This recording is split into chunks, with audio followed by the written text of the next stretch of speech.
And the numbers are rolling. It's like me, it's a little old and it's a little slow starting up anyway. Now I'm going to try to recollect what Brother Brad and I were speaking of the other day before he did the video in which this was covered that the Lord had him to do. We were talking about how, as a saved person, I believe this is it, how, as a saved person, we don't live in those old places anymore. And yes, we can go back there, and sometimes we do. As in, we go back to our own vomit, as it were. Um, but being a saved person, you go back to those old places and they're just not the same. You just don't want to stay there anymore. You don't want to be there. They are just not the same. Now, then, I will add to that in that. I took a drive over to, this isn't going to tell you all anything, Gallatin, Missouri today to go look at the cemetery because I'm considering burial plots there. Now then, Gallatin, Missouri was not an old place that I resided, but my grandparents, great grandparents, maternal great grandparents did have their last house there. My great grandfather died in the living room of that house with cancer. Um, and on the way back, I did go back through a town called Trenton, Missouri, where I had resided on my own, alone, and also part of the time at least with my first wife, the time that we were married. I went through a little town called Hamilton, Missouri in my roundabouts. Now, I did not go back through old Pattonsburg, that would have been further on. I also, on the way, went through a town called, well, here, I lay it out for you.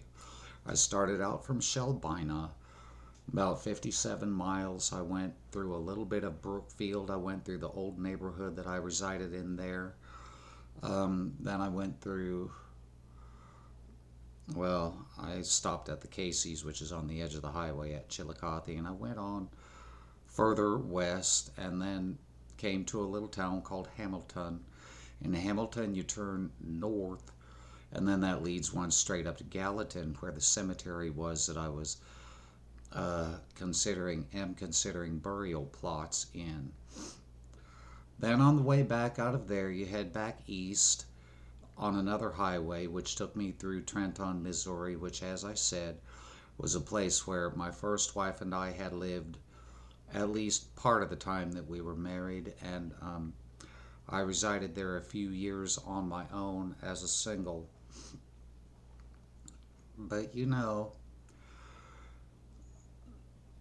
in 2020, 2019, I believe it was more the first of 2020 though, after I had gotten a driver license and I could drive, and I was looking to get out of Laclede, Missouri, where I was residing, and looking around for places.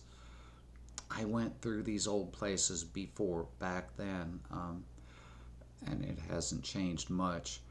But at that time, I went back to and through those places where I used to live and do no longer.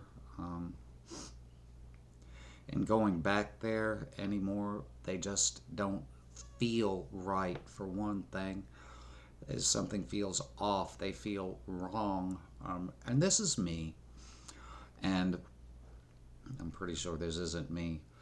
The places look smaller, they look grungier, grimier, more filthy than they did when I resided there as a lost person, leading the life of a lost person.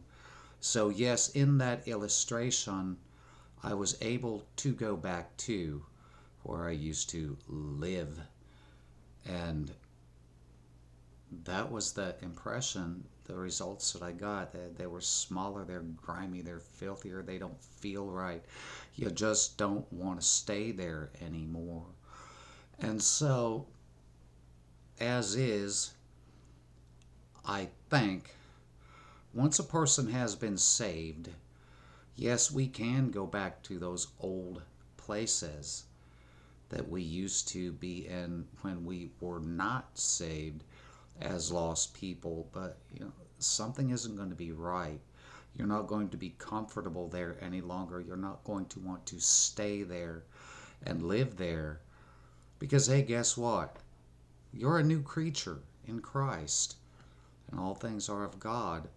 Your spirit, your soul, the Spirit of God within you can no longer be comfortable there. Hence, you will face, and I'm talking personally, you will face mega vexation, which is out there anyway. That's just an everyday thing. Take that for granted because it is. The conviction, the chastisement, and I don't know that chastisement cannot consist of being just a bit beyond heavy, horrible conviction, and the guilt. But the filth, all of the filth that was there when you were lost and when you were living in those places, in those situations, and those circumstances. When you go back, it's not going to be the same. You're not going to be comfortable there. Your spirit, your soul, as I said, the Spirit of God within you, you're not going to want to stay there. And you're going to regret going. I'm not saying that I necessarily regretted going through and visiting the old places, towns that I resided in once upon a time ago. But looking now, I am very grateful that the Lord allowed nothing to open up in any of those areas for me and that He brought me to where He did. There were 3 to 4 perspectives, but nothing ever became of them. And the one major perspective that I had my mind set on, I had laid down money as a deposit, a goodwill faith deposit, goodwill deposit, and when I went to go see that landlord later, he gave me the money back and it didn't work out. And that's okay. He didn't do anything wrong. But I am just very grateful that the Lord did not open a door up in any of those places where I used to be. In going back through them now, I don't want to be there. And I'm glad that I'm not. The Lord hath put me right now where He hath put me. I will be here as long as I'm here. And I am grateful for that He hath done. I don't want to go back. It's not to say that I won't, just for a look maybe, but I don't want to. I do not want to spend a bunch of time in Brookfield nor reside there. Nor do I want to go back to, especially to reside to Chillicothe, Missouri. I don't want to go back to Gallatin.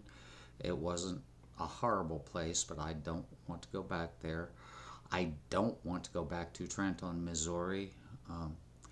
As I said, and I'll reiterate, everything just looks smaller, dingier, filthier. And I think part of that is because a lot of it has been let go. But I think also part of that is because there's something different in me. I don't care to be there anymore. But anyway, as I remember, that was the point in the conversation that Brother Avenstein and I had that day or that night that he had requested that I recollect. And so I thought, at my convenience, it would be easier to go ahead and make a video covering this and then put it in the comments section. Maybe he'll put it in the description box. I don't know, but I will put it in the comments section. Pardon me, under my name. working on some maca tea with MCT oil and raw honey. Works really well. Thank you. Thank you. You know who you are. But at that, I guess I pretty well covered that, so I will wrap this up. I will end this, and I will watch it. Then I will upload it. That's it. Upload, download, sideload, backload, what have you. Upload it, and then I will get it out. Hey, wonderful day to you. Wonderful night. Whatever it is, wherever you happen to be. Bye for now.